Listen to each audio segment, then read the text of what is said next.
மக்கள் பார்க்குறாங்க. மாவட்ட செயலாளர் உறுதிமொழி எடுத்தாங்க, அவ்வளோதான் வீட்டுக்கு போயிடலான்னு நினச்சாங்க எல்லாரும் எழுந்து. அப்படிதான் நினச்சிங்க?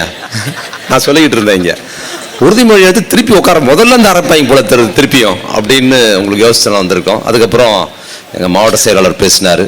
இந்த கருப்பு சட்டக்காரவார் வந்திருக்கான், இவன் எப்போ பேசி முடிப்பானோ அப்படிதான் அவங்க மனசில் ஓடுதுன்னு எனக்கு தெரியும். இந்த நிகழ்ச்சியை மிக சிறப்பாக ஏற்பாடு செய்திருக்கிற என் அருமை தம்பி ஆதவன் ஹரிபாஸ்கர் அவர்களுக்கு என்னுடைய முதல் நன்றியை நான் தெரிவிச்சுக்கிறேன். பெரம்பலூர் மாவட்ட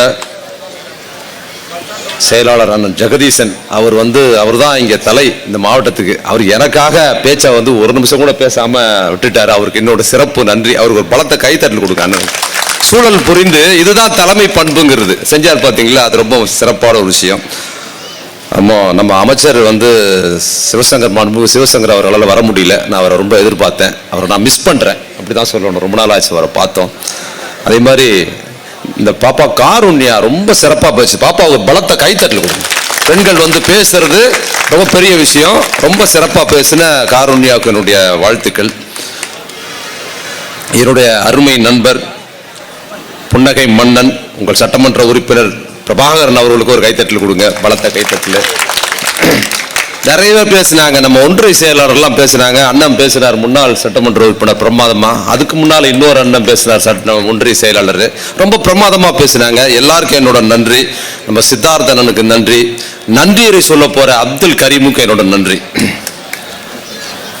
சிறப்பு நன்றி நான் தாய்மார்களுக்கு தான் சொல்லணும். உங்களோட ஒரு நாள் இருக்குல்ல, உங்க ஒரு நாள்ல ரொம்ப முக்கியமான பீக் ஹவர்ஸ் அப்படின்னா சாயந்தரம் 7 மணிலிருந்து 9 மணி வரைக்கும் ரொம்ப முக்கியமான நேரம். அதை விட்டுட்டு நீங்க வந்திருக்கிறீங்க. ஏன்னா 7 மணிக்கு டியூஷனுக்கு போன குழந்தைக்கு வரும், அதுக்கு டிஃபன் கொடுக்கணும் ஒண்ணு.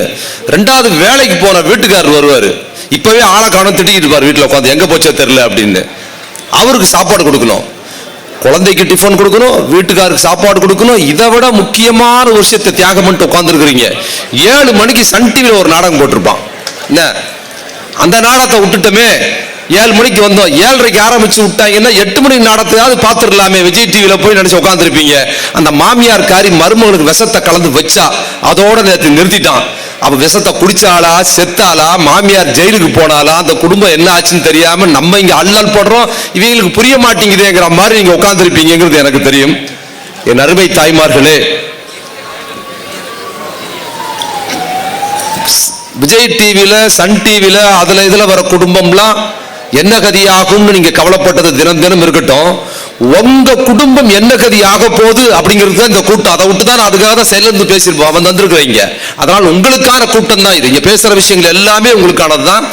இதுல சிறப்பான நன்றியை நான் சொல்லணும்னா, பெரம்பலூர் ராஜா அப்படின்னா, பெரம்பலூருக்கு ராஜான்னா அது அண்ணன் ராசா அவர்கள் தான் இல்லையா? பெரம்பலூருக்கே ராஜா அவரோட அன்பு தம்பிகளுக்கு என்னோட சிறப்பு நன்றியை நான் தெரிவிக்கிறேன். ஏன்னா 11 மணி ஆனாலும் தம்பிகள் போக மாட்டாங்கன்னு ஒரு நம்பிக்கை இருக்கு நம்ம பேசுறதுக்கு. அதனால தாய்மார்கள் 11 மணில ஆகாது, 10 நிமிஷத்துல நான் முடிச்சிடுறேன்.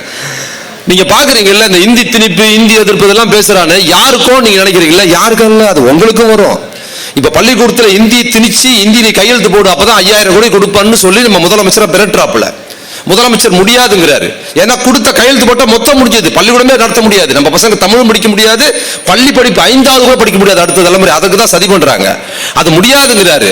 நீங்க நம்மளுக்கு என்ன வந்தது, பள்ளிக்கூடம் தானே நினைக்காதீங்க. இப்ப நீங்க டிவி நாடகம் பாக்குறீங்கல்ல, டிவி நாடகம் பாத்துக்கிட்டு இருக்கீங்கல்ல, டிவி நாடகத்துல இப்பவே நிறைய இந்தி டப் பண்ணி தான் போட்டுக்கிட்டு இருக்கான் நிறைய நாடகங்கள்ல. இப்ப என்ன பண்ணுவான் ஒன்றிய அரசுல, இந்த டிவி சேனல்காரன்லாம் எவன் நேரடியா இந்தி நாடகத்தை போடுறானோ அவனுக்கு தான் டிவி நடத்துறதுக்கு ரைட்ஸ் கொடுப்பேன்னு சொல்லியாச்சுன்னா இந்தி நாடகத்தை தான் போடுவான். எங்களை விட்டுருங்க, குழந்தைங்க கூட இந்தி முதல்ல இருந்து படிக்கிறது ஆரம்பிக்கலாம். தாய்மார்களே உங்க நிலைமை நினைச்சு பாருங்க. இனிமே நாடகம் பார்த்துக்காக நீங்க போய் ஏகவுமே ஏகிசான் ரகத்தாத்தான் இந்தி நம்ம படிக்க முடியுமா? முடியாது. அப்ப என்ன சொல்றது, சுத்தி வளர்ச்சி சூறையாடுவதற்கு நடக்குதுன்னு தெரிஞ்சீங்க. இந்த பெரம்பலூர் வந்தப்ப வர வழியில ஒரு டீ குடிச்சேன். டீ கடையில 2 பசங்க பேசுறாங்க, நம்ம பசங்க. என்ன பேசுறாங்க, டேய் மச்சான், இந்த இந்தி திமுக காரன் இந்தி படிக்க கூடாது இந்தி படிக்க கூடாதுன்னு சொல்லி நம்மள ரொம்ப இது பண்ணிட்டாங்க. நார்த் இந்தியா போனா மச்சான் இந்தி தெரியாம ரொம்ப கஷ்டமா இருக்குடாங்கிறான். சொல்றான்ல, அதுக்கு இன்னொருத்தன் கேட்கறான், ஆமாண்டா மச்சான் நீ சொல்றது உண்மைடா, இந்தி தெரியாம ரொம்ப கஷ்டமா இருக்குன்னு. என்ன இந்தி தெரியாம கஷ்டப்பட்டிருப்பான்? பெரம்பலூர்ல இருந்து அரியலூர் போய் ரயில் ஏறி ஆக்ராவுக்கு போயிருப்பான், சென்னை போறதுக்கு தாஜ்மஹாலை பார்க்கலான்னு போயிருப்பான். தாஜ்மஹாலை போறதுக்கு 10 பேர் கிளம்பி போயிருப்பான் ஒரு டூர் நம்ம பசங்க. போய் அங்க இறங்கி ஆக்ரால இறங்குற உடனே இந்த பக்கம் லெஃப்ட் சைடு போனா தாஜ்மஹால் இருக்கு, இறங்கி போனதே தாஜ்மஹால் பார்க்கதான். இறங்கி தாஜ்மஹால் எங்கன்னு கேட்க மாட்டான், இறங்கல ஒன்னே டூர் போனது ஒயின் ஷாப் எங்கன்னு கேட்பான். போராடலாம் இந்த டூர் பாரம் பார்க்குற முதல் வேலை இதுதான். இறங்கி தெருவா கேட்கறான் அவன்கிட்ட போய் ஹிந்திக்காரன், ஒயின் ஷாப் எங்கன்னு. ஒயின் ஷாப் கேட்கறான், அவனுக்கு இங்கிலீஷ் தெரியாது. நீ அவங்ககிட்ட டீனாலே தெரியாது, என்ன டீனாலே தெரியாது, சாயான்னா தான் அவன் கேட்பானுங்க. ஒயின் ஷாப்னு 7 மணில இருந்து மத்தியானம் 1 மணி வரைக்கும் ரோடா அலைகிறான். ஒயின் ஷாப் எங்கன்னு அவனுக்கு தெரியவே இல்லை. அப்புறம் என்ன பண்றான், செய்கையில பேசுவோம், அதுதானே உலக மொழி அப்படின்னு சொல்லிட்டு இப்படின்னா ஓ பானி அப்படின்னு ஒரு கிளாஸ் தண்ணியை கொடுத்தான். பானி இல்ல இப்படி புரியல, என்ன பண்றதுன்னு கேட்டப்போ அப்ப குடியை இவனுக்கு வலியுறுத்துற மாதிரி என்ன பண்ணலாம் அப்படின்னு பார்த்துட்டு இப்படி காமிச்சிட்டு நாக்க வெளியே தள்ளி அப்படியே மட்டையா இருக்குன்னு செய்கை பண்ணிருக்கான். அவன் பயந்துட்டான். இவன் சூசைட் பண்ணிடுறதுக்கு தமிழ்நாட்டில இருந்து கிளம்பி வந்து நம்மகிட்ட விஷம் கேட்கறான் பொழுது கடன் தொல்லையில மரியாதை அடிக்க ஓடி போடான்னு தரத்தி விட்ட உடனே அப்பதான் நம்மால் பேசுறான், இந்த திமுக காரனால டெல்லிக்கு வந்தா ஒரு கோட்டர் கூட வாங்க முடியலையே. என்ன ஹிந்தி படிச்சா நீ பெரிய ஆள் ஆயிடுவியா, அம்பானி அதானிக்கு சவால் விடுவியா? போய் எவ்வளவு பொய். ஹிந்தி படித்தா வேலை கிடைக்கும், ஹிந்தி படிச்சா உத்தரப்பிரதேச நல்லா வாழ்றான்னு சொல்றான்ல. நல்லா தெரிஞ்சுங்க, உத்தரப்பிரதேசத்துல இருக்கிறானே அவன் ஹிந்தியில தான் தூங்குவான், இந்தியில தான் பல்லு விளக்குவான், இந்தியில தான் சாப்பிடுவான், இந்தியில தான் வாந்தி எடுப்பான். இந்தி மட்டும் தான் அவனுக்கு தெரியும். இந்தி மட்டும் தெரிந்த உத்தரப்பிரதேசத்துக்காரன் பஞ்சம் பிழைப்பதற்கு எந்த ஊருக்கு வரான் வேலைக்கு? எங்க வரான்? தமிழ்நாட்டுக்கு இல்ல, இந்தி எதிர்ப்பு தமிழ்நாட்டுக்கு வரான். அடே நீ இந்தி படிச்சா வேலை கிடைக்கும், இந்தி படிச்சா அங்க போலான்னு சொல்ற. இந்தி தாய்மொழியா கொண்டவனே தன் ஊருக்கு, நம்ம ஊருக்கு இந்தி எதிர்ப்பு தமிழ்நாட்டுக்கு வந்து ஒருவேளை சோத்துக்கு வழி இல்லாம வரான். அவனுக்கு இந்தி எதிர்ப்பு தமிழர்கள் 3 வேளை சோறு போட்டவனை மகத்தா வாழ வைக்கிறோம். நீ எங்களை இந்தி படின்றனா, அவன் உத்தரப்பிரதேசக்கார இந்தி படிச்சவன் இங்க வந்து 3 வேளை சோத்துக்கு கஷ்டப்பட, 1 வேளை சோத்துக்கு வந்து 3 வேளை சோறு போடுறோம். நான் இந்தி படிச்சா உத்தரப்பிரதேச என்ன பண்றது, பிச்சை எடுக்கிறதா? அது கூட எடுக்க முடியாது. எவ்வளவு போய் பாருங்க, நம்ம கண்ணு முன்னாலே சொல்றான். இது சொன்ன உடனே இப்ப என்ன தெரியுமா, பிளேட்டை திருப்பிட்டானுங்க. எல்லாரும் இங்க வந்து வேலை பார்க்கறான் இந்திக்காரன். இன்னொரு தெரிஞ்சுங்க, நம்ம ஆளு சிங்கப்பூருக்கு வேலைக்கு போவான், மலேசியாவுக்கு வேலைக்கு போன உடனே ஆன்னு பார்ப்பான், பா சிங்கப்பூர் எப்படி இருக்குன்னு. அது மாதிரி அவன் ஊரை விட்டு ரயில்ல வந்து இறக்கணும், அரியலூர் அமெரிக்காக்கார மாதிரி பாக்குறானா இல்லையா? அப்பா இவ்வளவு சூப்பரா இருக்கு, பெரம்பலூர் பயங்கரமா இருக்குன்னு பாக்குறான். அவன் ஊர் நிலைமை என்னன்னு பாத்துங்க. என்ன இன்னொரு விஷயம், இன்னொன்னு இப்படி சொன்னவன அவன் பூரா இங்க வந்து வேலை வாரான், இந்தி படிச்சவனே சொல்றான். 2 பிளேட் இப்ப திருப்பி போடுறானுங்க. இந்திக்காரன் நிறைய இங்க வந்துட்டானா.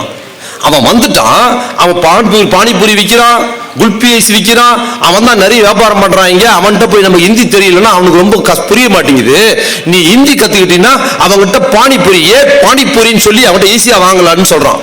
இல்லங்க எவ்வளவு அநியாயம் பாருங்க.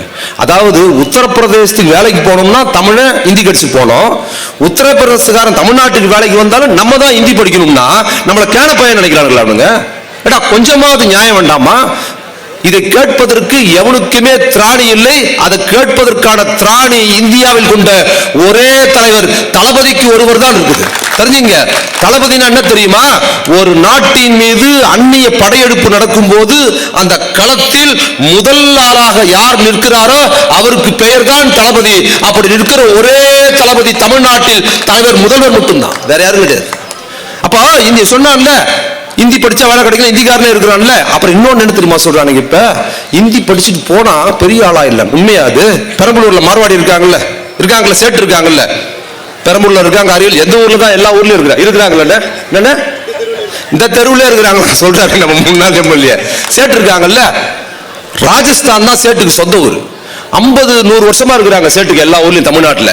ராஜஸ்தான்ல இருந்து கிளம்பும் போது பெரம்பலூர்ல வந்து வட்டி கடை வைக்க போறாரு சேட்டு. ராஜஸ்தான்ல இருந்து கிளம்பும் போது அவருக்கு ராஜஸ்தான் தான் தாய்மொழி. தமிழ்நாட்டில் இருக்கிற தமிழர்களுக்கு தமிழ் மட்டும் தான் தெரியும். நான் அங்க போய் வேலை பார்க்க போறேன், வட்டி கடை வைக்க போறேன், அதனால நான் 6 மாசம் தமிழை படிச்சுட்டு நான் பெரம்பலூர்ல போய் வட்டி கடை வைக்க போறேன்னு கிளம்பி வந்தாரா? இல்ல, அவர் பாட்டு கிளம்பி வந்தாரு. தமிழ் மட்டுமே தெரிஞ்ச நம்ம தாய்மார்கள் கிட்ட தமிழே தெரியாத மார்வாடி இங்க வட்டி கடை வச்சு நம்மளை விட பெரிய பணக்காரனாயி அவர் கோடீஸ்வரனாய் பில்டிங் மேல பில்டிங் கட்டுவாரு. ஆனா உத்தரப்பிரதேசத்துல போய் டீ ஆத்துறதுக்கு நான் மட்டும் ஹிந்தி படிச்சுட்டு வான்னு கூப்பிடுறானா, இது எவனை ஏமாற்றுவதுக்குன்னு கேட்கிற தில்லு எவனுக்கும் இல்ல. அது திமுக காரர் கேட்கணுமா இல்லையா? நீ வந்து போல, நான் தப்பு இல்ல. ஆனா நான் ஊருக்கு வரணும் மட்டும் என்ன மொழி படிச்சுட்டு வர சொல்றிய, நீ என் ஊருக்கு வரும்போது எவனையும் நான் மொழி படிக்க சொல்லிய நான் கட்டாயப்படுத்தணுமா? உத்தரப்பிரதேசக்காரன தமிழ் மொழி படின்னு சொன்னா எவ்வளவு தப்பானதோ அது மாதிரிதான் தமிழ்நாட்டுக்காரன ஹிந்தி படின்னு சொல்றதோ. இது எவ்வளவு பெரிய தாக்குதல்! நமது கல்வியை குழி தோண்டி புதைப்பதற்கான தாக்குதல். தெரிஞ்சுங்க, இருமொழி கொள்கை என்கிற முறையில் தமிழும் ஆங்கிலமும் தான் பெரியார் 38 போராடி நிறுத்தினாரு. அதுக்கப்புறம் அண்ணா சட்டமாக்கினாரு, கலைஞர் நடைமுறைப்படுத்தினாரு. இந்த இருமொழி கொள்கை வந்ததனால் பெரம்பலூரில் ஒரு விவசாய கூலிக்கு பிறந்த ஒரு பையன், ஒரு தலைமுறைக்கு முன்னால பிறந்த ஒரு பையன், எழுத படிக்க தெரியாத பெற்றோருக்கு வறுமையில் பிறந்த ஒரு பையன், அரசு பள்ளியில் தமிழும் ஆங்கிலமும் படித்தவன் இன்று அமெரிக்காவில் வேலை பார்க்கிறார் என்றால் அதற்கு காரணம் திராவிட இயக்கம் கொண்டு வந்த இருமொழி கொள்கை. உண்மையா பொய்யா? நான் பொய் சொல்லல. பாக்குறாங்கல்ல வெளிநாட்டுல வேலை, ஐடிக்கு மேல வேலை பாக்குறாங்கல்ல, இன்னைக்கு வாழ்க்கை தரத்து உயர்ந்திருக்குது இல்ல. இது எப்படி நடந்தது? நாமாவது இங்கிலீஷ் படிச்சுட்டு அமெரிக்காவுக்கு போறான், நீ ஹிந்தி படிச்சுட்டு நம்ம உத்தரப்பிரதேசத்துக்கு டிஆத்த கூப்பிடுறான். இது எவ்வளவு பெரிய மோசடி! கல்வி, எதிர்காலம் எல்லாத்தையும் குழி தோண்டி புதைப்பதற்கான வேலையாக செய்யறான். இதை கேட்ட இடத்துல பண்றான், உடனே தொகுதியை குறைக்க போறாங்கிறான். 39 தொகுதி இருக்கு தமிழ்நாட்டில், புதுச்சேரியோட சேர்ந்து 40. என்னன்னா மக்கள் தொகை கம்மியா இருக்கு, உத்தரப்பிரதேசக்காரங்க அதிகமா இருக்கு. அருமையா பேசலாம் நம்ம ஒன்றிய செயலாளர் செய்தியை. அதேதான். என்ன காரணம் சொல்றான் தெரியுமா? தாய்மார்களே, ஏதோ தொகுதியை குறைக்கிறது திமுக பிரச்சனை நினைச்சாதீங்க, அது உங்க பிரச்சனை தான், உங்களோட பிரச்சனை. உங்க மேல் நடக்கிற தாக்குதல் தெரிஞ்சுங்க. குடும்ப கட்டுப்பாடுங்கிற முறையை வருது. அதற்கு முன்னால் தந்தை பெரியார் சொன்னாரு, என் அருமை தாய்மார்களே, நீங்க குழந்தை பெத்துக்கிட்டே இருக்காதீங்க, குழந்தை பெற்றுறதா உங்களை ஆம்பளை விட மட்டமாகுது, அதனால நீங்க குழந்தை பெத்துக்கிறத நிப்பாட்டுங்க, ஆணுக்கு சமமா வாங்க, படிங்க, வேலை வாய்ப்பு வாங்க, ஆணுக்கு பெண் சமம் இல்லை, எல்லா துறையில பெண்கள் வரணும், குழந்தை பெத்துக்கிறது கம்மி பண்ணுங்க, கம்மி பண்ணுங்க, கம்மி பண்ணுங்க தலைவர் பெரியார் கெஞ்சி கெஞ்சி கேட்டு குடும்ப கட்டுப்பாடு உள்ள வருது. குடும்ப கட்டுப்பாடு வந்ததுக்கு பிற்பாடு தான், குடும்ப கட்டுப்பாடு பண்ணதுக்கு அப்புறம் தான் என்ன பண்ணுது, பெண்கள் அடுத்த கட்டத்துக்கு வராங்க, வேலை வாய்ப்பு. நல்லா தெரிஞ்சுங்க, ஒரு 30-40 வருஷத்துக்கு முன்னால பெண்கள் கல்யாணம் ஆகி வந்தா புள்ள பத்துறது மட்டும் தான் அவங்க வேலை. வருஷா வருஷம் வீட்டுல ஆடு மாடு குட்டி போடுற மாதிரி பெண்கள் வந்தா குழந்தை பெத்துக்கிட்டே இருக்கணும். வருஷா வருஷம் 1, 2, 3, 4, 5, 6, 7, 8ன்னு பிரசவத்தில் பெண்கள் இருந்து போயிடுவாங்க. அவ்வளவு குழந்தை பெற்றுக்கணும். இன்னொன்று தெரியுமா, ஆண்களுக்கு அதை பத்தி கவலையே கிடையாது. இன்னொரு குழந்தை பெற்றுக்கிறது மட்டும் முக்கியம் இல்ல, அந்த குழந்தை ஆம்பளை குழந்தைய வேற இருக்கணும். குழந்தை பெற்றுக்கணும்னா முதல் குழந்தை ஆம்பளை குழந்தை தான் விரும்புவாங்க ஒட்டுமொத்த சமூகம். முதல்ல பொம்பளை பிள்ளை பிறந்துச்சுன்னா அப்படியே சோகமாயிரும் குடும்பமே, ஐயோ அப்படின்னு. சரி, முதல்ல பொம்பளை, அடுத்ததாவது ரெண்டாவது பொம்பளை பையன் பிறப்பான்னு 2வது முயற்சி பண்ணா அதுவும் பொண்ணு, ஐயோ சோகமாயிடும். 3வது ஒரு பொண்ணு. தெரிஞ்சுங்க, இவங்க குழந்தை பத்தி ஏதோ ஒரு குழந்தை பெத்துக்கிறது இல்ல, ஆம்பளை குழந்தைய தேடிக்கிட்டே இருப்பாங்க. அது ஆம்பளை குழந்தை பிறக்கலாம், பெண் குழந்தையா பெத்துக்கிட்டே இருப்பாங்க. எனக்கு தெரிஞ்சு எங்க ஊர்ல ஒரு சம்பவம், இதே மாதிரி முதல் குழந்தை பெண்ணு, 2வது குழந்தை பெண்ணு, 3வது குழந்தை பெண்ணு, 4 ஆம்பளை குழந்தை தேடிக்கிட்டே இருக்கிறாங்க. 4, 5, 6, 7, 8 ஆகி போச்சு. அப்ப ஊர்ல வளையல் போடுறது, அப்ப தெரியும், இப்பதான் வளையல் பெண்ணும் கடையில் வாங்குறோம், வீடு வீடா வந்து கிராமத்தில் வளையல் போடுவாங்க. வளையல் போடுற வீட்டுக்குள்ள போய் வளையல் போட கூப்பிட்டா குழந்தைய பொம்பளை குழந்தைக்கு சரசரன்னு ஓடியாருது. வளையல் காட்டு ஒவ்வொரு குழந்தையும் போட்டு முடிச்சுட்டு அவராலே தாங்க முடியல. இது என்னப்பா 8 குழந்தைக்கு போட்டுட்ட அப்படின்னு சொல்லிட்டு உங்க அம்மாவை கூப்பிடுன்னு சொன்னா அந்த அம்மா வயிற்று சாட்சிக்கு நிறை மாத கர்ப்பிணி, அடுத்தது வருது 9வது. ஏன்னா ஆம்பளை புள்ள பிறக்கல, எல்லாம் பொம்பளை பிள்ளையா பிறகுது. அப்ப என்ன பண்ணாரு, அவராலே வளையல் கடைக்காரர்கள் தாங்க முடியல, வியாபாரம் பண்ற வளையல் கடைக்காரர் சொன்னாரு, அம்மா உன் வயிற்றில் இருக்கிற குழந்தை பெண்ணோ ஆனா எனக்கு தெரியாது, உன்னை கையெடுத்து கும்பிடுறேன், அந்த குழந்தைக்கு நான் ஒரு பேர் வைக்கிறேன், அது எந்த குழந்தையாக இருந்தாலும் அந்த குழந்தைக்கு இனி போதும்னு ஒரு பேரை வைக்கிறேன்னு சொன்னாரு. ஊரே அந்த குழந்தை இனி போதும் அன்னைக்கு வரைக்கும் கூப்பிட்டு. தெரிஞ்சீங்க, பெண்கள் குழந்தை பத்தி எந்த அவங்களுக்கான வாழ்க்கை கிடையாது, நோய் வாய்ப்பட்டு இருப்பாங்க, எதுவுமே பண்ண முடியாது. இன்னொன்னு தெரியுமா, திண்ணில உட்காந்துட்டு ஆம்பளை சொல்லுவான், நல்ல கவனிங்க, பெண் குழந்தை பத்துக்கிட்டே இருப்பாங்க, ஆம்பளை திண்ணில உட்காந்துட்டு சொல்லுவான் சுகப்பிரசவம்பா. புள்ள பெத்துக்கிறது சுகமா? அதாவது பிரியாணி சாப்பிடுற மாதிரி, உங்க குலாப் ஜாம் சாப்பிடுற மாதிரி புள்ள பெத்துக்கிறது சுகப்பிரசவம் பேர் வச்சிருக்காமா. சுகப்பிரசவம் அது. முன்ன பின்ன புள்ள பெத்திருந்ததானே பெரியார் கேட்டாரு, முன்ன பின்ன புள்ள பெத்திருந்தா உங்களுக்கு கஷ்டம் தெரியும். புள்ள பெத்துக்கிறது ஒரு பெண் மறுஜென்மம் எடுப்பது மாதிரி செத்து புழைக்கிறாவ, நீ வாசல் உட்கார்ந்துக்கிட்டு சுகப்பிரசவம்ன்றிய, நான் அதுக்கு சுகமாடாதுன்னு கேட்டாரு. ஏன்னா அந்த கஷ்டம் ஆண்களுக்கு தெரியாதனால நீங்க பாட்டுக்கு புள்ளை பெத்து போட்டுக்கிட்டே இருக்கணும், அதை பத்தி ஆண்களுக்கு கவலை இல்லை. இந்த சூழலில் தான் குடும்ப கட்டுப்பாடு உள்ள வந்தது. குடும்ப கட்டுப்பாடு உள்ள வந்ததுக்கு பிற்பாடு தான் நாம் இருவர் நமக்கு இருவர் வந்தது. எங்க அப்பாவுக்கு 2 பசங்க, நானும் என் தம்பி. என் தம்பிக்கும் எனக்கும் பாத்தீங்கன்னா என்ன சொல்றாரு அண்ணன், இஸ்ரோ விஞ்ஞானி மயில்சாமி அண்ணாதுரை பத்தி சொல்றாரு. என்ன சொன்னீங்கன்னா இந்த பக்கத்துல, ஆமா அண்ணன் சொல்றேன் சொல்றேன்.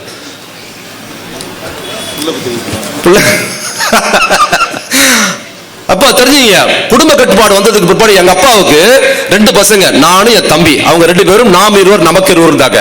என் தம்பிக்கு கல்யாணம் ஆச்சு, எனக்கு கல்யாணம் ஆச்சு. என் தம்பியும் தம்பி மனைவி முடிவு பண்ணி, நானும் என் மனைவி முடிவு பண்ணி, நாம் இருவர் நமக்கு ஒருவர் முடிவு பண்ணிட்டோம், எங்க அண்ணன் மாதிரி. இப்ப என் பையனுக்கு கல்யாணம் பண்ணி 2 வருஷம் ஆகுது. தலைவர் வந்தார் கல்யாணத்துக்கு, நம்ம இளைஞரணி செயலாளர் வந்தார் கல்யாணத்துக்கு, எல்லாருக்கும் வந்தாங்க. 2 வருஷம் ஆகுது. என் மருமகளும் என் மகன் எடுத்து முடிவு பண்ணிருக்காங்க, நாம் இருவர் நமக்கு எதுக்கு இன்னொருவர்ட்டாங்க. அவங்க நம்ம வாழ்க்கை நம்ம வாழ்வோம் முடிவு பண்ணிட்டாங்க, அவங்க வாழ்க்கை அவங்க வாழ்றாங்க. அப்ப என்ன பண்றாங்க, பெண்கள் குழந்தை பிறப்பை எவ்வளவு கம்மி பண்ணாங்களோ வெளி உலகத்துக்கு வந்தாங்க, தனக்கான உணவை சாப்பிட்டாங்க, தனக்கான சினிமாவை பார்த்தாங்க, தனக்கான வாழ்க்கை வாழ ஆரம்பித்தது. எப்படி தெரியுமா, குடும்ப கட்டுப்பாடு பண்ணி குழந்தை பிறப்பை 1, 2 வைத்த போது பெண்கள் ஆரோக்கியமானார்கள், படித்தார்கள், வேலைக்கு போனார்கள். ஆணை தாண்டி வருவன்னு இந்த +2 எக்ஸாம் நடக்குது. +2 எக்ஸாம் 10ஆம் வகுப்பு பொது தேர்வு ஒவ்வொரு முறையும் முடி வரும்போது ஒவ்வொரு முறையும் ஆண்களிடமும் பெண் குழந்தைகள் அதிக மார்க் எடுத்து பாஸ் பண்றாங்க. பாத்தீங்களா, டே எங்களை இவ்வளவு நாள் நீங்க படிக்க கூடாதுன்னு சொன்னீங்க, இந்த வாங்கிக்கடா கும்மாங்குத்துன்னு குத்துறா மாதிரி பசங்க அடிச்சு தூண்டுறது. பாத்தீங்களா, இது எதில் வந்தது, குடும்ப கட்டுப்பாடு பண்ணி இன்னைக்கு எங்கேயோ வந்திருக்குது. ஒரு காலத்தில் பெண் குழந்தை பிறந்தா குடும்பமே சோகமாயிடும், கள்ளிப்பால் ஊத்தி கொடுத்துருவாங்க, கருவுல பார்த்துட்டு பிறக்க விட மாட்டாங்க. ஆனால் இந்த குடும்ப கட்டுப்பாடு முறை எல்லாம் வந்ததுக்கு பிற்பாடு இன்னைக்கு முதல் குழந்தை பெண் குழந்தையா இருந்தா அந்த பெண் குழந்தையை குடும்பமே தூக்கி கொண்டாடி, எங்க வீட்டுக்கு இளவரசி வந்திருக்கான்னு கொண்டாடுறமே, அதற்கு பின்னால் தந்தை பெரியாரும் அண்ணல் அம்பேத்கரும் திராவிட முன்னேற்ற கழகம் இருக்குது தெரிஞ்சுங்க. இதுல என்ன முடிஞ்சிருக்காரு, இவன் என்ன பண்றான், நம்மள புள்ள பத்துக்க சொல்லி தெரிஞ்சுங்க. இது ஏதோ தொகுதி சீரமைப்பு நினைக்காதீங்க. என் அருமை தாய்மார்களே, உங்களுக்கு அடுத்த தலைமுறை பெண்களின் வாழ்க்கையை சூறையாடி பல மாறி புள்ள பத்துக்கிற மிஷினா மாற்றுவதற்கான சதியை செய்கிறார்கள். இதை தலைவர் தளபதி தனக்காக கேட்கல, என் தாய் குலத்துக்காக கேட்கிறார். இந்த ஆட்சியவே தாய் குலத்துக்காக தான் அர்ப்பணித்த மகத்தான தலைவர் தளபதி. தெரிஞ்சுங்க, சாதாரண விஷயம் கிடையாது. 39 தொகுதியை 8 குறைச்சான்னா நம்மளோட குரல் ஒலிக்காது. ஏன் தெரியுமா குறைக்கிறான், 8 நம்ம ஊர் MP 39 பேர் 40 பேர் இருக்காங்கல்ல, குறிப்பா திமுக MP இருக்காங்கல்ல, நாடாளுமன்றத்தில் இவங்க இல்லைன்னா அவங்க சுமூகமா நடத்தி போயிடுவாங்க, பிரச்சனையே இருக்காது. மற்ற கூட்டணி கட்சி CPM காங்கிரஸ் எல்லாம் இங்கதான் இந்தி எதிர்ப்பு பேசுறாங்க, இங்கதான் நீட் எதிர்ப்பு பேசுறாங்க. அவங்க ஸ்டேட்ல நடைமுறை பண்ணிட்டாங்க, இந்தி கொண்டாட்டாங்க, கேரளாவில் நீட் இருக்குது, புதிய எல்லாமே அங்க இருக்குது. நாடாளுமன்றத்தில் அவங்க பேசுறது இல்ல, அவங்க கூட இங்கதான் மதுரையில் பேசுவாங்க, கம்யூனிஸ்ட் கட்சி எல்லாம் பேசுறாங்க, நம்ம கூட கூட்டணியில நல்ல மகிழ்ச்சியா தான் இருக்குது. ஆனா நாடாளுமன்றத்தில் யாரும் பேசுறது இல்ல. நாடாளுமன்றத்தில் தமிழ்நாட்டு எம்பிகள் நமது அண்ணன் ராசா போன்றவர்கள் தமிழ்நாட்டின் குரலாக மட்டும் அவர்கள் இல்லை, இந்தியாவில் இருக்கிற ஒட்டுமொத்த ஒடுக்கப்பட்ட மக்களின் குரலாக இருக்கிற ஒரே குரல் திராவிட முன்னேற்ற கழகம் தான். இதை குறைச்சிட்டோம்னா சீப்பா ஒழிச்சு வச்சுட்டா கல்யாணத்தை நிறுத்திடலாம் நாடகம் போடுறானுங்க. இது நடக்காதுங்கிறத தெரிஞ்சுங்க. அதிமுக வாயை திறக்கிறது இல்ல, தமிழ்நாட்டில் தானே இருக்கிறாங்க. ஏன் தெரியுமா வாய் திறக்கிறது இல்ல அவங்க, நல்லா தெரிஞ்சுங்க. ஏன்னா இது 40 இருந்தாலும் சரி, 400 சீட்டு இருந்தாலும் சரி, நாங்க ஒண்ணு கூட ஜெயிக்க போறது இல்ல. மொத்தத்தையும் ஸ்டாலினோ திமுக தான் ஜெயிக்க போகுது.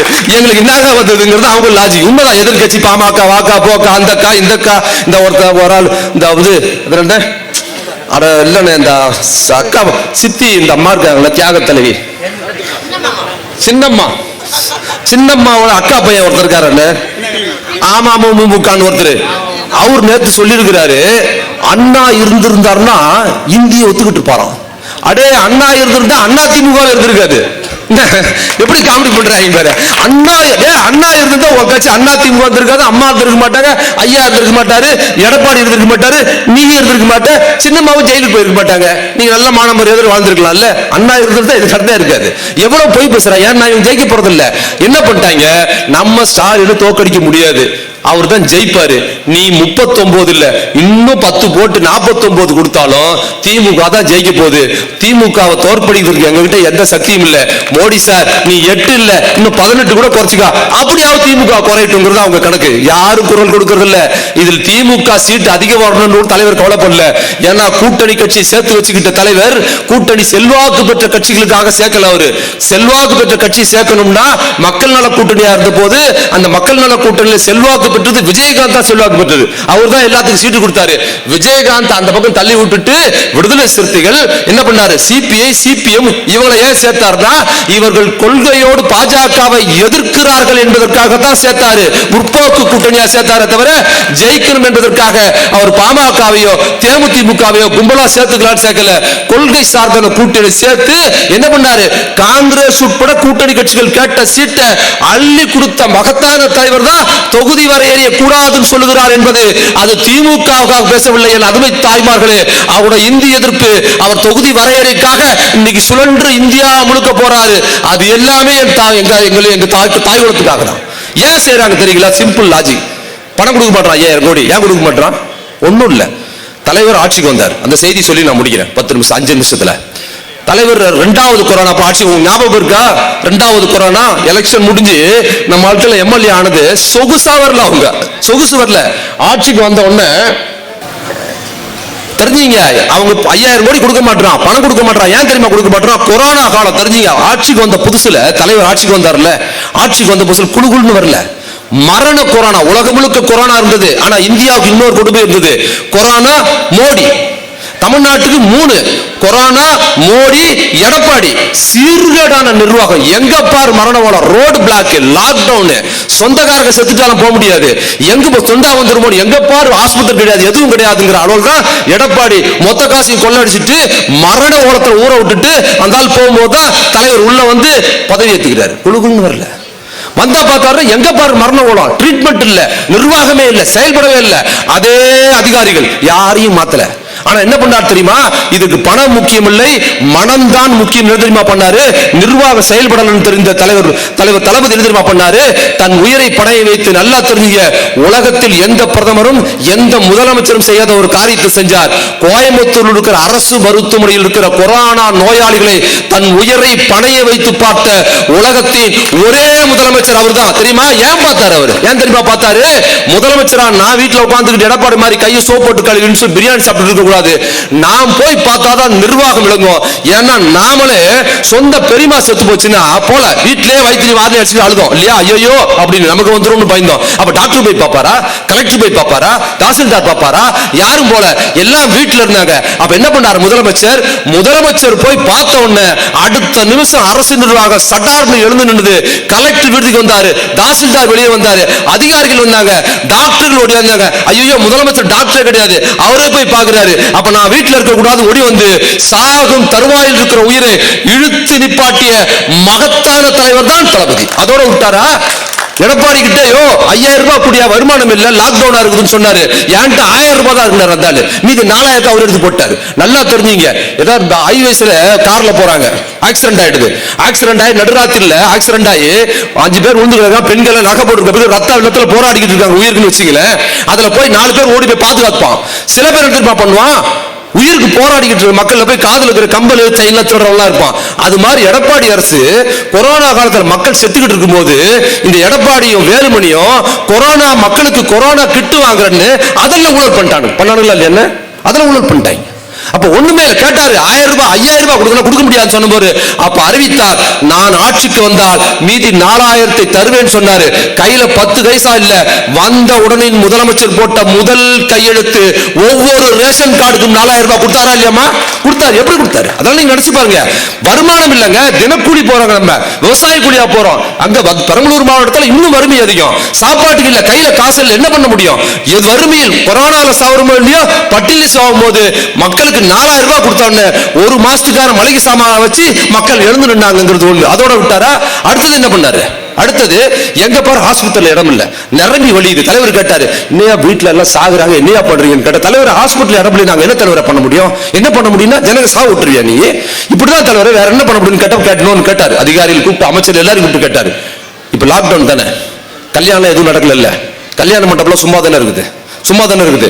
சும்மா இருக்கிற கல்யாண மண்டபத்தை அது தனியாரா இருந்தாலும் பெரிய கல்யாணம் மொத்தத்தையும் கைப்பற்றி கல்யாண மண்டபத்தை கைப்பற்றி அந்த கல்யாண மண்டபத்தில் பெட்ட போடு. கொரோனா காலம் வரைக்கும் கல்யாண மண்டபம் தான் நீங்க ஆஸ்பத்திரி. ஒரு நோயாளி கூட வீட்டுல கஷ்டப்படக்கூடாது கொண்டாந்து அட்மிட் பண்ணி சேர்த்தாரா இல்லையா? அது அவரோட சிறப்பு. அடுத்தது என்னாச்சு? கொண்டு போய் பெரியப்பாவை ஆஸ்பத்திரியில் சேர்த்தாச்சு. கூட அட்டெண்டரா பெரியமா தொடங்கி போகுது கொரோனாவுக்கு. போய் உள்ள போனா அவருக்கு கொரோனாவுக்கு சாப்பாடு வேலை வரைக்கும் நல்ல விதமா கொடுத்து அவர் உள்ள வந்துருவாரு. வாசல்ல உட்காந்து பெரியமாவுக்கு யார் சோறு கொடுக்குறது?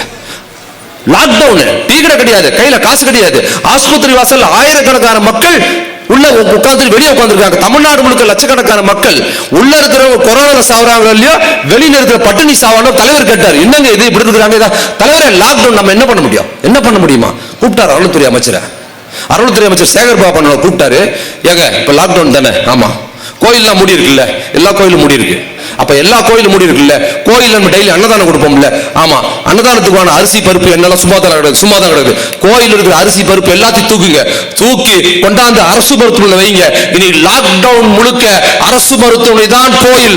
ஒவ்வொருவருக்கும் இலவச மருத்துவமனையில இலவச மருத்துவம் கொடுப்பது மாதிரி ஒவ்வொருவருக்கும் மதிய உணவை தமிழ்நாடு முழுக்க கொடுத்தாரு. அது அட்டண்டர்களுக்கு மட்டுமல்ல, சாலையோரில் பட்டினியாக கிடந்த பல பேர் உயிரை தூக்கி நிப்பாட்டின மகத்தான தலைவராக இருந்தாரு. அது மட்டும் கையில காசு இல்லாம செய்றாரு. அதுக்கப்புறம் என்ன பண்ணாரு, 1000 ரூபாய் கொடுத்தாரு. அதுக்கப்புறம் என்ன பண்ணாரு, பஸ் கட்டணம் இல்லா பேருந்து கொடுத்தாரு. அதுக்கப்புறம் என்ன பண்ணாரு, காலை உணவு இதெல்லாம் சொல்லிட்டாங்க. டீடைல் பேசுறதுக்கு நேரம் இல்ல. கையில காசு இல்லம்மா, தெரிஞ்சுங்க, சாதாரணம் இல்ல. நீ இலவசம் கொடுத்து ஊரை கெடுத்துற இந்த பக்கம் சொல்லிக்கிட்டு இருந்தாங்க பாஜக எல்லாரும், எடப்பாடி உட்பட பேசுறாங்க. ஆனா 1000 ரூபாய் கொடுத்தது 2 வருஷம் ஆச்சு. அப்படின்னு சொல்லிட்டானுங்க, நீ 1000 ரூபாய் கொடுக்குறீங்க, இன்னும் கொடுக்கல, இன்னும் கொடுத்துடுற சுப்ரீம் கோர்ட் வரைக்கும் கேஸ் போட்டானுங்கம்மா. இலவச பஸ் எல்லாம் விடக்கூடாது, சும்மா காசை கொடுத்துறாரு கேஸ் போட்டவனுங்க. இந்த பக்கத்துல நீ 1000 ரூபாய் கொடுக்கல 2 வருஷமா கேட்டானுங்க. 2 வருஷம் ஆச்சு, நாங்க ஒத்துக்கிறோம். ஏன் 2 வருஷம் ஆச்சு? நீ மொத்த காசையும் அள்ளிட்டு போயிட்ட. மோடி 1 பைசா கொடுக்க மாட்டாரு. நான் எப்படி மக்களுக்கு கொடுக்கறது? இது பொங்கலுக்கு கொடுக்குற மாதிரி வருஷத்துல ஒரு முறை கொடுக்கறது இல்ல, மாசம் மாசம் கொடுக்கணும். 1 மாசம் கொடுத்துட்டு 1 மாசம் விட முடியாது. நான் எங்க போறது? என் தாய்மார்களுக்கு வாக்கு கொடுத்துட்டேன். 1 மாசம் கொடுத்துட்டு 1 மாசம் கடன்லாம் என்னால சொல்ல முடியாது. அதற்காக என்ன பண்ணார் தெரியுமா? 2 வருஷம் அங்க பிச்சை எடுப்பது பார் தலைவர். ஒவ்வொரு அமைச்சர்கிட்டையும், அறநிலைத்துறை அமைச்சர்கிட்ட, நிதி அமைச்சர்கிட்ட, மின்சாரத்துறை அமைச்சர்கிட்ட, அவர்கிட்ட இவர்கிட்ட கொஞ்சம் கொஞ்சமா காசு கொடுப்பா, எங்க பெண்களுக்கு நான் பணம் கொடுக்கணும் சொல்லி சொல்லி சொல்லி அந்த பணத்தை ஒரு நிதியாண்டில் சேமித்து வைத்தார். சேமித்து வைத்த பிறகுதான் என்ன அறிவித்தார்? 1000 ரூபாய் கொடுக்கிறேன் அறிவித்தார். என் அருமை தாய்மார்களை குறித்து வைத்துக் கொள்ளுங்கள். நீங்கள் உயிரோடு இருக்கும் காலம் வரை இன்னைக்கு மாதம் 1000 ரூபாய் நிறுத்தாம கொடுப்பார். அதான் தலைவர். அந்த 1000 2000 ரூபாய் போறாரு. இன்னும் பல திட்டங்கள் கொடுக்குறாரு. அதனால தான் ஃபண்ட் கொடுக்கறது. எதுக்கு தெரியுமா கொடுக்கறது இல்ல? நம்ம 1 பைசா கூட கொடுக்கல. இவங்களுக்கு கொடுக்க வேண்டிய காசை கூட நம்ம கொடுக்கல.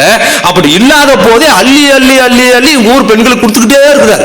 சும்மா இப்ப கூட பாத்தீங்கன்னா பஸ்ல நம்ம அமைச்சர் அருமையா அந்த திட்டத்தை இலவச பஸ் கொடுக்குறாரு. அதை பத்தி டீட்டெயில் இன்னொரு பருவம் பேசுறேன்.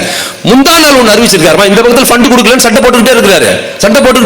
இந்த பக்கம் இந்த பக்கத்துல மகளிருக்கு எல்லோ கலர் இந்த ரோஸ் கலர் ஆட்டோ விடுறாரு. மகளிருக்கு ஆட்டோ விட்டு 1 லட்சம் ரூபாய் பெண்கள் ஆட்டோ ஓட்ட வந்தாங்க. தெரிஞ்சுங்க, ஆணுக்குனையா பெண்ணு வரணும்னு சொல்லி தலைவர் கையில காசு இல்ல, காசு கூறான்னு சண்டை போடுறாரு. அவனோட சண்டை போடுறது நிப்பாட்டல. இந்த பக்கத்துல என்ன பண்றாரு, தன்னோட பெண்களுக்கு என்ன பண்ணாரு, மகளிர் பெண்கள் ஆட்டோ ஓட்ட வந்தாங்கன்னா அவனுக்கு 1 லட்சம் ரூபாய் இனாமாக கொடுப்பேன்னு கொடுத்து அதை ஆரம்பிச்சு கொடுக்க ஆரம்பிச்சாரு. அது மட்டும் விட்டாரா, இலவச பஸ் பயன் கொடுத்தாருல. இப்ப இன்னொன்று அறிவிச்சார் முந்தாள். என்ன தெரியுமா? 100 கிலோமீட்டர் வரைக்கும் மகளிர் சுய உதவி குழுவில் இருக்கிற பெண்கள் அவங்க தயார் பண்ண பொருள் இருக்குல்ல, 25 கிலோ 100 கிலோமீட்டர் வரைக்கும் கட்டணம் இல்லாமல் இலவசமா கொண்டு போனாங்க. உத்தரவு ஒரு பக்கம் போட்டுக்கிட்டு இருக்காரு. அவனுக்கு ஆத்திரம் தாங்கல. என்னையா நம்ம காசே கொடுக்கல, 10 பைசா கொடுக்கல, அப்பவும் அள்ளி அள்ளி அந்த ஊர் பெண்களுக்கு கொடுத்துக்கிட்டே இருக்காரு ஸ்டாலின். அப்ப இவருக்கு கொடுக்க வேண்டிய காசை கொடுத்தா என்ன பண்ணுவாரு? 1000 ரூபாய 3000 ரூபாய் ஆக்குவாரு. எல்லா பெண்களுக்கும் காசு கொடுப்பாரு. எல்லா பெண்களுக்கும் பஸ் தமிழ்நாடு முழுக்க இலவசமா ஆக்குவாரு. நாம இப்பவே ஊருக்கு 10 ஓட்டு வாங்க முடியல. இவர் கொடுக்க வேண்டிய காசை கொடுத்தோம்னா நமக்கு பெரம்பலூர்ல இல்ல எந்த ஊர்லயுமே 5 ஓட்டு கூட கிடைக்காது என்பதற்காகத்தான் அருமை தாய்மார்களே, உங்களுக்கு எதிராகத்தான் ஃபண்ட் பிடிச்சு வச்சிருக்கிறான். திமுகவுக்கு எதிராக இல்ல. நாளைக்கு அவர் இலவசத்தை இல்ல அது இல்லன்னு அறிவிச்சாருன்னு வச்சீங்க, சரசரன்னு கூட கொண்டு காசு. பாஜகவோட அமமுக எடப்பாடி இவரெல்லாம் போய் முட்டு கொடுக்குறாங்கல்ல, அது மாதிரி மோடி ஒரு சிறந்த நல்ல மனிதர்னு ஒரு வார்த்தை சொல்லிட்டாருன்னா போதும், மொத்த பணத்தை கொடுப்பாங்க. மோடி நல்ல மனிதரா? நம்மள சூறையாடுறார். அப்ப என்ன பண்றாங்க? இதெல்லாம் பண்ணி பார்த்து போன முறை ஜெயிக்க முடியல. இப்ப என்ன பண்ணாங்க? போன முறை சில சதி பண்ணி சில நடிகளை இறக்கி விட்டாங்க. 2018 ஆகஸ்ட் மாசம் 18ஆம் தேதி தலைவர் தளபதி திமுகவின் தலைவராக பதவி ஏற்றுக்கிட்டார். ஏற்றுக்கிட்ட ஒண்ணுங்க ஆளாளுக்கு வந்துட்டாங்க. நான் தான் அடுத்த முதலமைச்சர். ஸ்டாலினுக்கு ஒண்ணும் தெரியாது, அவருக்கு விவரம் பத்தாது, வெற்றிடம் ஆயிடுச்சுன்னு ஒரு சூப்பர் ஸ்டார் கல்யாண மண்டபத்தில் கூட்டம் போட்டு குறுக்க முறுக்க நடக்கிறாரு. அவர் நான் தான், ஸ்டாலின் ஒண்ணும் தெரியாது. உலகநாயகன் ஒரு நடிகர், ஸ்டாலின்லாம் வேஸ்ட், அவருக்கு நமக்கெல்லாம் பெரிய நாலேஜ் கிடையாது, நான் தான் அடுத்த முதலமைச்சர். அவர் ஒரு புது கட்சி ஆரம்பிச்சிட்டாரு. இந்த அமமுக காரரு தண்டையார்பேட்டையில் ஆர்கே நகர்ல ஒரு ஓட்டுக்கு 20 ரூபாய் டோக்கன் கொடுத்து நிறைய வாங்கிட்டு நான் தான் அடுத்த முதலமைச்சர் அவரு பக்கம் நடக்கிறாரு. இந்த பாமக காரரு அவரு இவரு இந்த கையை தூக்கிட்டு ஒருத்தன் பேசுறான், பொம்பளைகளை கையை பிடிச்சி இழுத்தியான்னு ஒருத்தன் பேசுறான் இல்லங்க, அதான் பேரை நான் சொல்லல, வடிவேல் படத்துல வரும்ல, என்ன பொம்பளை கையை பிடிச்சி எடுத்தியா, என்ன பொம்பளை கையை பிடிச்சி எடுத்தியா, அது மாதிரி ஒருத்தாங்க. அவனை பத்தி பேசுறதே அசிங்கம். அதை விட இன்னொரு பஞ்சாயத்து வடிவேல் பண்ணுவாரு, ஏப்பா அந்த பொம்பளோட இடுப்பு நிக்கலையா, ஆமா கிள்ன, இப்ப என்ன பண்ற பேப்பர்ல, அது மாதிரி எல்லாரும் உங்க வீட்டு பிள்ளையா படிச்சுட்டு பண்ண போட்டு பொத்து வாங்கல, டே எடுற அடுத்த வேட்டி சட்டையான்னு கட்டிட்டு போவான் பாரு, மான மரியாதை இல்லாம அவன் நான் அடுத்த முதலமைச்சர், அவெல்லாம் முதலமைச்சர் ஆகிருந்தா என்ன இருக்கும். ஆளுக்கு திட்டி பேசுறாங்க, என்னென்னமோ தலைவரை கூட்டி கேவலமா பேசுறாங்க எல்லாரும். போங்கப்பா, ஒரு வார்த்தை அவர் பேசல. ஏன்னா நம்ம ஏதாவது சொல்லிட்டோம்னா அதை வச்சுக்கிட்டு நீங்க வண்டி ஓட்டுவாங்கன்னு ஒரு வார்த்தை பேசல. ஒரு படத்துல செந்தில் என்ன பண்ணுவாரு, தன் மேல ரத்த கட்டர் ஏத்திட்டு வந்துருவாரு. ஏத்திட்டு வந்து கவுண்டர் பண்ணி வம்பு கிழப்பாரு, உனக்கு சூடு இல்ல, சொர்ணம் இல்ல, தில்ல நான் அடிச்சு பாரு, நீ சாப்பாட்டுல சோறு போட்டு சாப்பிடுறியான்னு கவுண்டர் பண்ணி போடா டே போடா போடான்னு பொறுத்து பார்த்து ஒரு கட்டத்துக்கு மேல பொறுக்க முடியாத கவுண்டர் பண்ணி செந்தில கூப்பிட்டு குனிய வச்சு கைய மடக்கி முதுகுல குத்துனோன்னு உள்ள இருக்க ரத்த கட்டர் செதறி ஓடும்பாரு. அது மாதிரி தலைவரை கிழிவா பேசின இந்த மொத்த பயணியும் நாடாளுமன்ற தேர்தல் 2019 மொத்தமா குனிய வச்சு கைய மடக்கி குத்துனாரா, உள்ள இருக்க சங்கி செதறி பூரா பயலுக்கு டெபாசிட் போச்சு. ஒரு கட்சி கூட இல்ல இந்த அமமுக கட்சியில, அவரே இல்ல இன்னைக்கு, அந்த கட்சியை காலி பண்ணிட்டார், சுத்தமா ஒண்ணுமே இல்ல. அந்த ஆள் என்ன பண்றாரு, எடப்பாடி கிட்ட கெஞ்சிறாரு, வாங்க நம்ம ஒண்ணா சேர்த்துக்கலாம், வாங்க நம்ம ஒண்ணா சேர்த்துக்கலாம், நம்ம தான் அடுத்த முதலமைச்சர் கெஞ்சிறாரு. ஆனா அவருக்கு தெரியல, ஏப்பா உன் கட்சி முடிச்ச உடனே தான் அங்க எடப்பாடி கட்சி முடிஞ்சு போய் கிடக்குது, அங்க ஒண்ணு ஈடுபடல. ரஜினிகாந்த் என்ன பண்ணிட்டாரு, இந்த ஸ்டாலின் இருக்கிற வரை அரசியல் என்கிற வார்த்தையை கூட நான் பேச மாட்டேன், அவரு மாதிரி ஒரு தலைவரே கிடையாதுன்னு அவர் சினிமாவுக்கு போயிட்டாரு. உலகநாயக ஸ்டாலின் என்ன தெரியும், அவருக்கு ஒண்ணும் தெரியாது, ஸ்டாலின்ங்கிற பேரு கெட்ட பேரு. உலகநாயக இன்னைக்கு என்ன பண்ணிட்டாரு, இந்தியாவிலே ஸ்டாலினை போல ஒரு முதலமைச்சரே கிடையாதுன்னு நம்ம பக்கம் வந்து நின்றாரு. என்ன நம்ம பக்கம் வந்துட்டாரு. முதல்வர் ஆவதற்கான கட்டம் இல்ல, ஜாதகத்தில் ஒண்ணுன்னு சொன்ன இந்த காமெடி நடிகர் எஸ்.வி. சேகர் இன்னைக்கு தலைவர் காலடியில் வந்து கிடக்கிறாரு. சுத்தி மொத்தி பாத்தீங்கன்னா இன்னைக்கு திராவிட முன்னேற்ற கழகத்துக்கு எதிரிகளே இல்லாத ஒரு கட்சியாக துவம்சம் பண்ணிட்டார். ஆட்சியில இருக்கிறதால ஆட்சியில் சிறப்பு பண்ணிட்டார். முதலமைச்சரா தலைவரா கட்சியில பாத்தீங்கன்னா கலைஞர் இருக்கும்போது அப்படி கிடையாது, எந்த கட்சியுமே கிடையாது. இந்த தேமுதிக அந்த அம்மா அவர் கணவர் இறந்துட்டாரு, அவர் மேல மரியாதை உண்டு தலைவருக்கு. விஜயகாந்த் இறந்த போது என்ன பண்ணாரு, மலர் வளைய வச்சார். காலையில போனாரு, ராணுவ மரியாதை கொடுத்தாரு, சாயங்காலம் போய் மலர் வளைய வச்சாரு. என்ன வச்சோன்னு என்ன பண்ணிட்டாங்க, இவர் கூட்டணிக்காக ஐஸ் வைக்கிறாரு, கூட்டணிக்காக ஐஸ் வைக்கிறாரு, நாடாளுமன்றத்தில் சீட்டு கொடுப்பாரு எதிர்பார்த்தாங்க, அவர் கூப்பிடல, மரியாதை கொடுத்தேன், நான் கூப்பிடலன்னு தெளிவா இருந்தாரு. ஆனா என்னாச்சு, அந்த அம்மா எவ்வளவு முயற்சி பண்ணாங்க, ஒரு சீட்டு கூட கொடுக்க தயாரா இல்ல. ஆனா அவர் என்ன நினைக்கிறாங்க, அந்த அம்மா ஸ்டாலின் காலையில வந்து எங்க வீட்டுக்காரர் மலர் வளைய வச்சாரு, சாயங்காலம் வந்து மலர் வளைய வச்சாரு, அவர் எங்க வீட்டுக்காருக்கு வைக்கல, எங்க கட்சிக்கே வச்சுட்டாரு. அந்த மாதிரி நினைக்குது. அம்மா உன் கட்சிக்கு மலர் வளைய வச்சது எங்க தலைவர் இல்ல, அந்த புண்ணிய காரியத்தை நீதாமா பண்ண, நீ வந்ததுக்கு அப்புறம் தான் அந்த கட்சி போயிருக்குது. கண்ணு கெட்டின தூரம் வரைக்கும் திமுகவுக்கு எதிரான ஆளுகள் யாரும் இல்ல, இவங்க சுத்தி வந்துகிட்டு இருக்கிறாங்க. அதனால என்ன பண்றாங்க, இப்ப புதுசா என்ன பண்றான், அப்ப 2 நடிகர் அடிக்க விட்ட மாதிரி இப்ப ஒரு நடிகர் அடிக்க விடுறான்.